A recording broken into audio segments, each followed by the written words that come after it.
Hello दोस्तों, स्वागत है आप सभी का हमारे चैनल रियल टेक मैकेनिकल में। आज हम पंप से रिलेटेड कुछ इंटरव्यू क्वेश्चन के बारे में जानने की कोशिश करेंगे।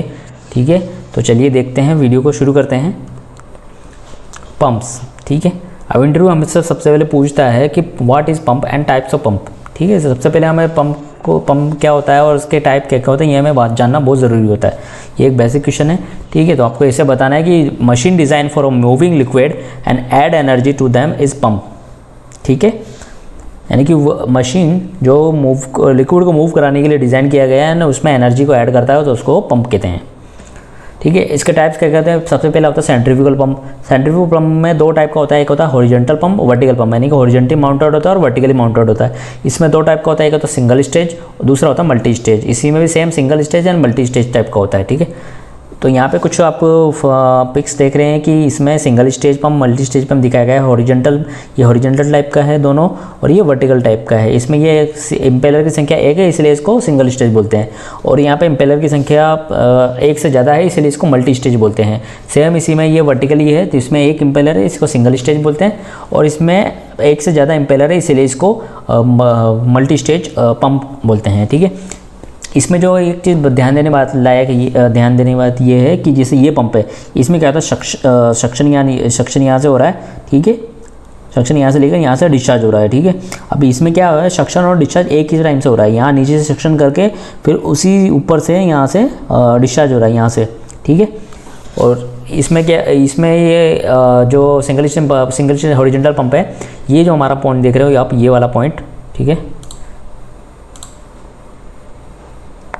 ठीक है, ये वाला जो पॉइंट देख रहे हो आप, ये होता है अपना, यहाँ से सक्शन होता है, इसको हम बोलते हैं सक्शन आई यहाँ पे। ठीक है, ये हमारा इम्पेलर है, फ्लूइड जो हमारा लिक्विड जो हमारा इम्पेलर में जाता है, फिर यहाँ से इसको डिस्चार्ज, उसमें प्रेशर एनर्जी उसमें जो प्रेशर एनर्जी डेवलप होता है और जो यहाँ से डिस्चार्ज हो जाता है। सेम इसमें क्या होता है, सबसे पहले यहाँ से एंटर करता है पानी लिक्विड, फिर यहाँ से हाई से होते हुए फर्स्ट इम्पेलर में जाता है, फिर सेकेंड इम्पेलर में, फिर ऐसे करते हुए ये डिस्चार्ज यहाँ से निकल जाता है। ठीक है, पंप का एक और टाइप होता है हमारा रिसिप्रोकेटिंग पंप। ठीक है, इसमें तीन टाइप का होता है, एक होता है piston type, plunger type, diaphragm type. Piston type में single acting, double acting piston type का होता है। प्लंजर टाइप में सेम पिस्टन की तरह होता है। ठीक है, और डायफ्राम पंप में use for high corrosive and toxic material.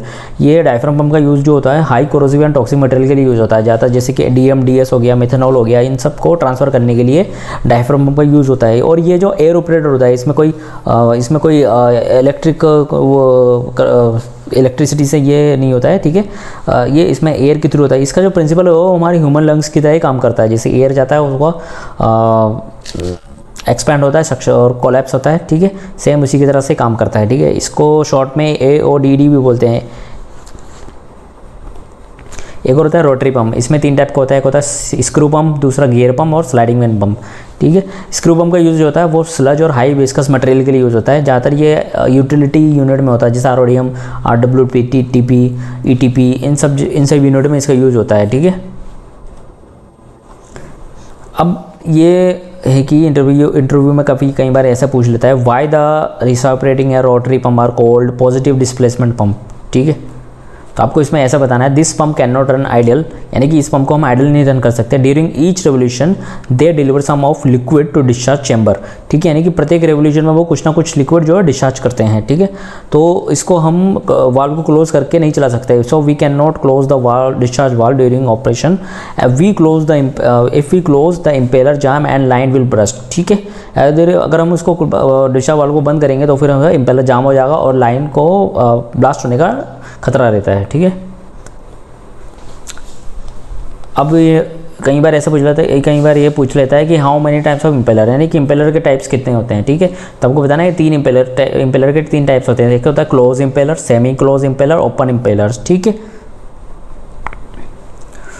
अब एक होता है what is the use of balancing drum और डिस्क इन सेंट्रीफ्यूगल पंप। अब ये देखो, बैलेंसिंग ड्रम आपको वर्ड दिख रहा होगा। बैलेंसिंग ड्रम क्या होता है, ये ज़्यादातर मल्टी स्टेज पंप में यूज़ होता है। और ये जो बैलेंसिंग ड्रम जो होता है ना, ये अपना लास्ट स्टेज के बाद में ये फिक्स होता है। ठीक है, तो इसका काम क्या होता है हम देखते हैं कि it is use to balance the hydraulic force acting on the rotor toward axle direction. ये क्या करता है, जो रोटर के एक्सल डायरेक्शन में जो हाइड्रोलिक फोर्स लग रहा है उसको बैलेंस करता है, ठीक है। Which is located at after the last stage of impeller, ठीक है। यही जो बैलेंसिंग ड्रम होता है वो इम्पेलर के लास्ट स्टेज के बाद लोकेटेड होता है। Mention the parts of pump.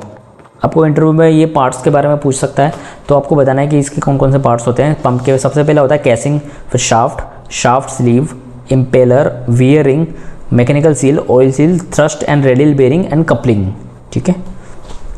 एक को बता दो, एक और क्वेश्चन है कि what is the use of wearing. अब वियरिंग का यूज़ क्या होता है, वियरिंग जो होता है इम्पेलर और कैसिंग के बीच में एक रिंग होता है, उसको हम वियरिंग बोलते हैं, जो क्या करता है इम्पेलर को वियर होने से बचाता है। खुद वियर हो जाता है लेकिन इम्पेलर को सेव कर लेता है, ठीक है। तो ऐसे बताना है कि it is use to restrict the fluid losses from high pressure side to low pressure side. और ये क्या करता है, जो हाई प्रेशर साइड से लो प्रेशर साइड में जो फ्लूइड लॉसेस होता है उसको भी रिस्ट्रिक्ट करता है, ठीक है। और इम्पेलर को वेयरिंग होने से बचाता है और पंप की एफिशिएंसी को इंक्रीज करता है। What is the use of thrust bearing. अब थ्रस्ट बेरिंग का यूज़ क्या होता है, देखो एक होता है रेडियल बेरिंग, एक होता है थ्रस्ट बेरिंग। थ्रस्ट बेरिंग किस साइड होता है, जो आपका एनडीए साइड होता है, यानी एनडीए साइड यानी कि नॉन ड्राइव एंड, यानी कि मोटर के अपोजिट साइड, ठीक है। एक होता है डी साइड होता है, डी यानी ड्राइव एंड बोलते हैं, एक होता है एनडी मतलब नॉन ड्राइव एंड बोलते हैं, ठीक है। ड्राइव मतलब क्या है, अपना मोटर क्या ड्राइवर होता है। What is the use of thrust bearing? अब it is used to support axial thrust and fixed rotor axially। ये क्या करता है, थ्रस्ट बेरिंग जो होता है एक्चुअली सपोर्ट प्रोवाइड करता है एक्चुअली थ्रस्ट में, ठीक है, और जो रोटर को एक्चुअली फिक्स करता है। What is mechanical seal and where we use it. अब मैकेनिकल सील क्या करता है, मैकेनिकल सील का सिंपल सा फंडा है, ये कैसिंग के अंदर जो अपना फ्लूइड जा रहा है उसको बाहर आने से रोकता है, यानी कि लीक होने से बचाता है। तो क्या है, it is the precision ceiling system using in centrifugal pump. ये क्या होता है, ये प्रिसीजन सीलिंग सिस्टम होता है जो कि सेंट्रीफ्यूगल पंप में यूज़ होता है। If a pump is handling hazardous and flammable material we have to use mechanical seal having 100% sealing capacity. अब अगर पंप में कोई हैजार्डियस एंड फ्लेमेबल मटेरियल है, वो अगर लीक होगा तो क्या होगा, प्लांट में आग लगने का खतरा है, कोई इंसिडेंट हो सकता है, तो उसको रोकने के लिए मैकेनिकल सील का यूज़ करता है जिसकी सीलिंग कैपेसिटी 100% हो। और जो ये क्या करता है, पीरियोडिकल सील चेंजिंग को भी अवॉइड करता है, यानी कि उसमें बार बार हमको सील को चेंज नहीं करना पड़ता है। नेक्स्ट क्वेश्चन है what is axial force and axial thrust. अब एक्सियल फोर्स एक्सियल थ्रस्ट क्या होता है, अब जैसे क्या है, the force exerted by a rotating rotor toward axial direction. अब रोटेटिंग रोटर के द्वारा जो एक्सियल डायरेक्शन में जो फोर्स लगाया जाता है उसको हम एक्सियल फोर्स कहते हैं, और यही axial force axial thrust create करता है। व्हाट इज एक्सियल फ्लोट और एक्सियल डिस्प्लेसमेंट।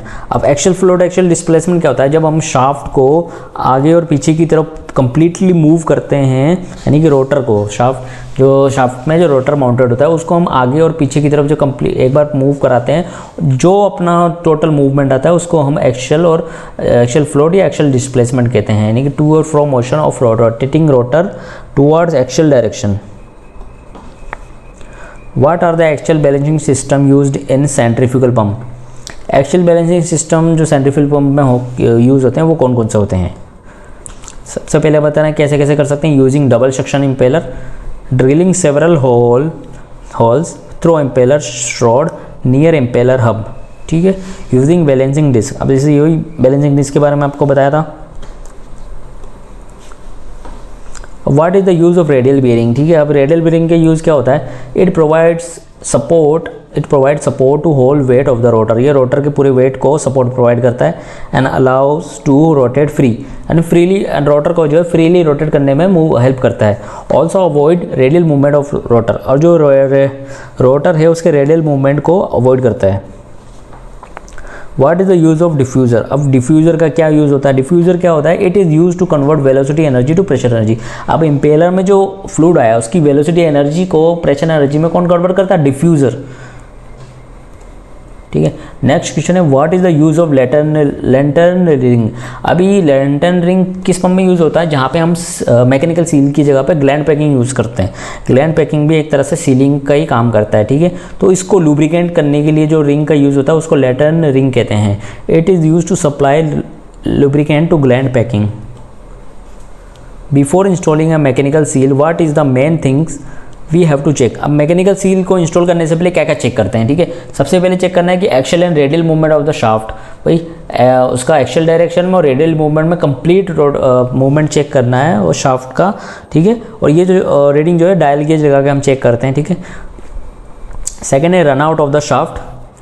थर्ड है stuffing box eccentricity, face squareness, distance between the shaft the face of the stuffing box to the step of the shaft sleeve. तो thank you दोस्तों, I hope आप सभी को हमारा video पसंद आया होगा। अगर आपको अच्छा लगा तो हमारे चैनल को सब्सक्राइब कर दीजिए और शेयर भी कीजिए, ताकि इसी तरह से मैं आपके लिए बहुत अच्छे अच्छे वीडियो बना के लाऊं कई सारे क्वेश्चंस, ठीक है।